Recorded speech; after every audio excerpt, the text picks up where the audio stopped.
Hey everyone, welcome to What's Happening in Real Estate this week. I got Conrad Zerini here from REMAX Escarpment, REMAX Niagara, broker, owner, and myself, Rob Golfi, here with REMAX, the Golfi team.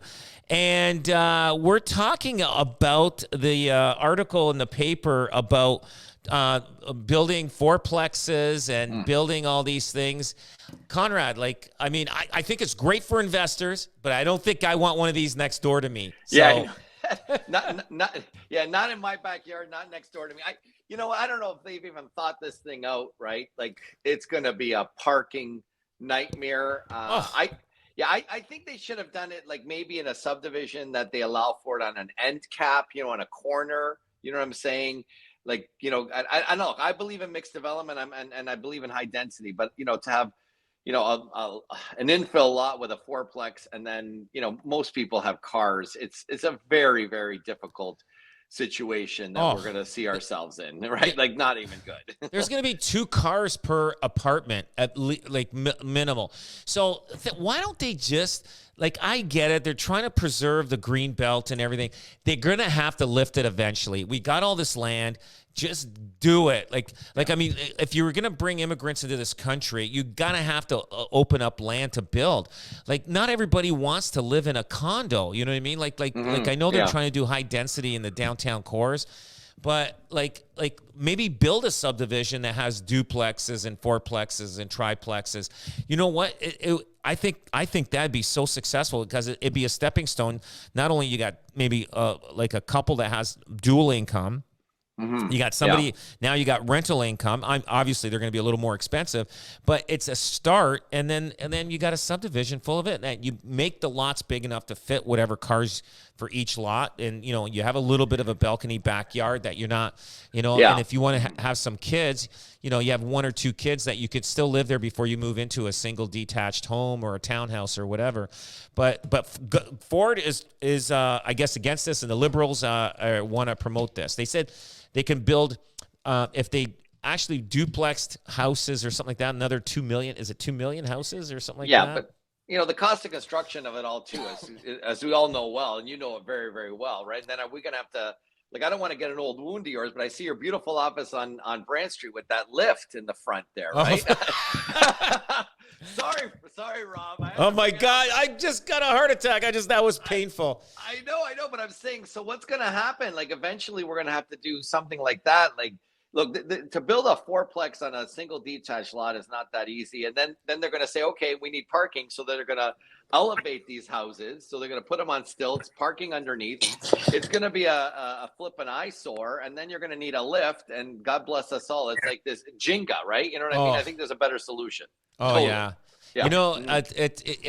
It's you're right. You're going to need something like that because there's not going to be elevators in these. No. Do you have to put an elevator in a four-story building? Yes, now you do, don't you? Yeah. 3 stories you don't. Yeah. 3 stories you don't. But anyway, I know they're trying to find different ways, and I know a lot of houses now because we do a lot of leases on our team.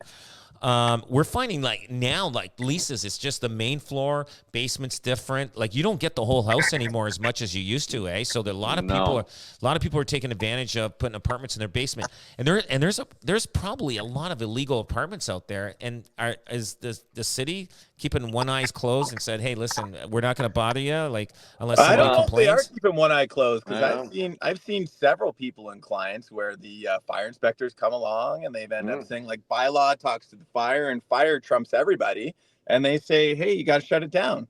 No kidding. Unless they've got an escape, a bigger window to escape from the basement, if there is.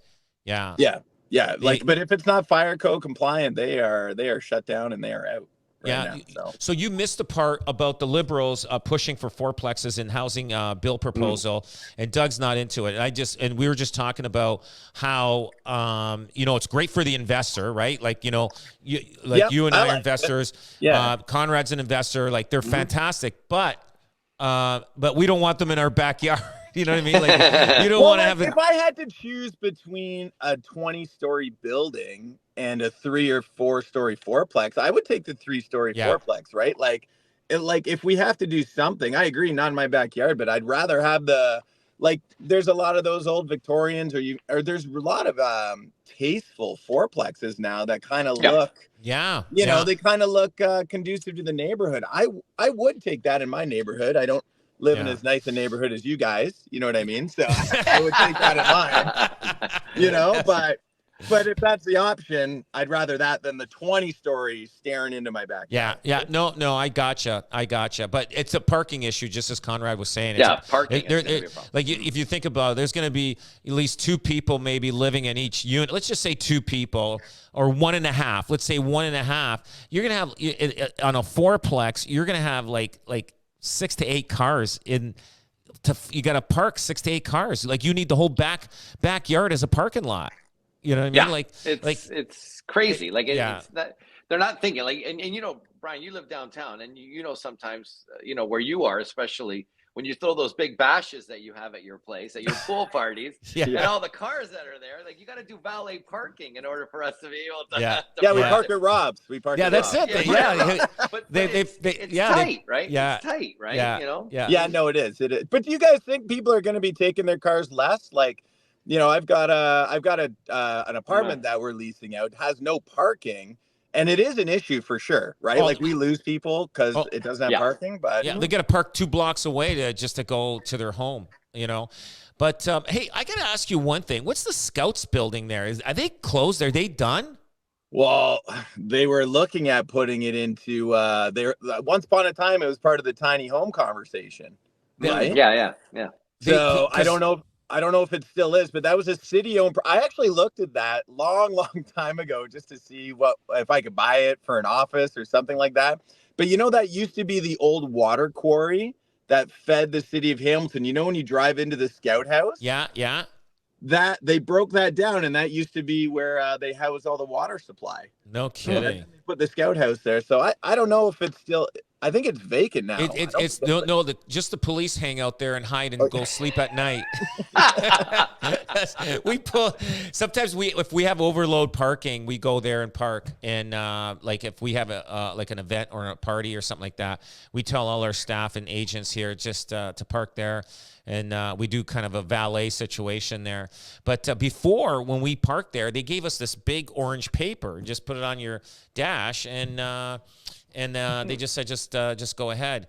And but they're gone. I think COVID sunk them. And well, the city, I think it's a city-owned property, right? So I think it is on the city books to do what they want to do with it. Right, and they're not doing anything with it. It's just sitting there. So I'm sure it's a neat piece of property. I don't know what you could put in there. I know they suggested tiny homes.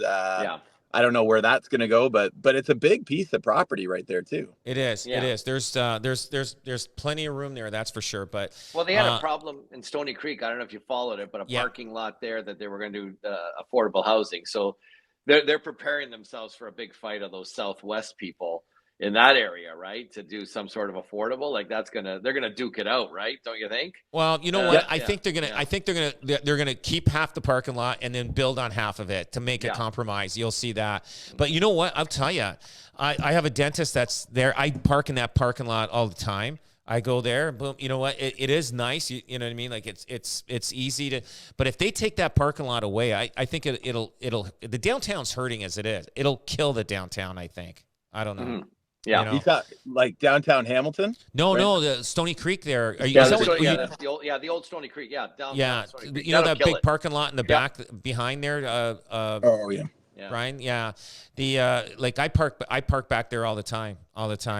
So the one thing I want to talk about, this is something crazy. Like Conrad, you and I, and we were in that total transition from old school to new school. You know what I'm saying? Like of realtors, how's the business 25 years ago versus now? Now, if you didn't have if you were, let's say you were 40, 50 years old 25 years ago. Yeah. Okay. If you didn't have a kid that could help you with the transition in social media and computers, you were basically out of the business. Totally, completely. Did you so now I'll tell you something. When I started, if you worked hard, the payoff paid. Yes. Yeah. Now you work hard, you got to work even harder, even harder to even get the payoff. Am I right about that? Like it's even tougher now than it was 25 years ago? Yeah, we used to do a lot less transactions, and you know what? You probably kept more. Let's say, expenses have been driven up. Yeah, and it was a different time, and I know we did like newspaper ads and things like that, but now it's just it's just so far reaching, and so many things you have to do. It was a way different. We had our own cameras, for God's sake. Yeah, we took no our kidding. Own pictures. Yeah, actually, you're right. You're right. Yeah, we took our own pictures. Yeah. It was I forgot about that. And it was more kitchen table, and you know what I mean? It was, you got to know people, and you got to know the agent on the other side. And I think that realtor currency between each other is so important. And like, hey, if Rob was on the other side, I know I'm going to get it done. And you still, Rob, your group, your team still has that kind of great reputation. People say, look, if it's somebody from the Golfi team, I know this deal is going to go through. But that's dramatically changed. 51% in Hamilton right now, Hamilton Burlington, is from out of town. So they're not here. So you wouldn't know that agent. Rob, you don't know the buying agent all the time, right? Exactly. Yeah. What about Niagara? Is it about the same, 50, 51? No, Niagara is about 35%. It's interesting you say it's 30, 35, 32, 35. But you know where it's really big? Burlington. It's 65% is Burlington. Wow. 65%. Talk about a grind of competition there with just the local agents, eh? Oh, wow. Yeah. It's becoming like Milton is and Oakville, right? Yeah. Just totally that it's infiltrated with these people from out of town. And they don't know the market here, and they don't know what's going on. And they walk, and there's this thing about working with each other, and you don't want to make a deal fall apart, so you do your best to keep it together. They just walk away, and it's completely different. Like from that standpoint, I think there's no integrity, and it's so faceless now. It's a faceless industry, right? You gotta listen to this story. So I get an agent calls me up. It was actually yesterday, and she asks, "Can I show my rental to her client?" And I go, and this just happens to be one of my properties that I own. Oh, and really? So I could say whatever I want, right? she doesn't know I own it, right? Yeah. So anyway, I go to her. Are you kidding me? I go, where are you from? She goes, I'm an hour and a half away. I go, are you kidding me? You're coming down all the way to Grimsby to show a rental. I go, no, I'm not showing it for you. I go, you like, there's no way. And I says, and I'm going to tell you something. If any one of my agents ends up showing this and you come in with an offer, they're definitely not going to get it. I go, so you better get your ass down here and show it yourself and do the job. Don't let other people refer it out, and don't even get a referral on a rental. I don't pay. No. But you know what? What the heck are they doing? That's a sign of what some agents are doing right now, right? Like they're grasping for straws. Oh my! You really got to double down on what you're good at. It's brutal. And the other thing that happened 20 to 25 years ago that didn't happen then, that happens now. Agents are filing complaints against each other with RICO. Yes. Before you talk to the brokers and you can hammer it out. It was like the mafia, like a sit down. Okay, we're having a sit down. Let's settle this, right? Let's settle this thing and keep everybody out of it, and all that kind of stuff. But you know what? That's the change, Conrad? Right now, it's brutal. It is so brutal. I think people had to get deals done. Like, to your point, people would talk things out, get it done. Because the other thing, too, when I was looking at things 25 years ago, well, I wasn't looking at things. I was 19. I had other priorities. Let's be honest there. But 25 years ago, that lending application would take 2 weeks. Do you know what I mean? Yeah. You'd be faxing it in. You wouldn't have these, 24-hour, 4-hour turnaround time. So like by the time the financing ended up getting done, and there was no 5% down back then either, right? Like, no, you're right. You had to put 15% minimum, I think, wasn't it? I think it's 20 because CMHC didn't start doing it until the late 90s, I believe. Okay. So the other thing, a lot of fraud was happening in back then. Way more. There's fraud all the time, but I mean, it was easy to get deals. You could have bought houses with zero down with just some creative financing ways, but it's harder to do that now. But back then, I would say that there's probably more. Well, on the mortgage side now, there's probably way more fraud now, but it's just different. It's more like sophisticated. They've got all these programs. People are doing just because the security systems get better and better, so they have Right. to get better and better at making it. So Yeah, Yeah. no But kidding. Brian, back in the day, Scotia was doing 0 down, right? And when you're talking mid 90s, you're talking that's 30 years ago. Yeah. Yeah. Yeah. So, sorry, Brian. That's totally. not, 99. sorry about Yeah. that. So But I didn't carry the one.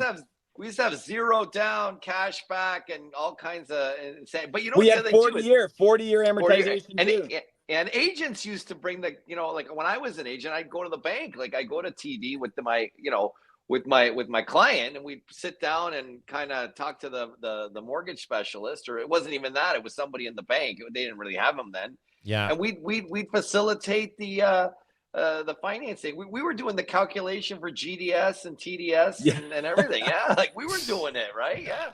Good Well, time. you probably have How more times have changed. Times have changed. Yeah. That's it. It's crazy. Guys, listen, we run out of time. Thanks for being on. And if you're following us, like, share, and follow us, guys, and hear more of our stories that are happening, what's happening in real estate this week, guys. Have a great weekend. Thanks for being on.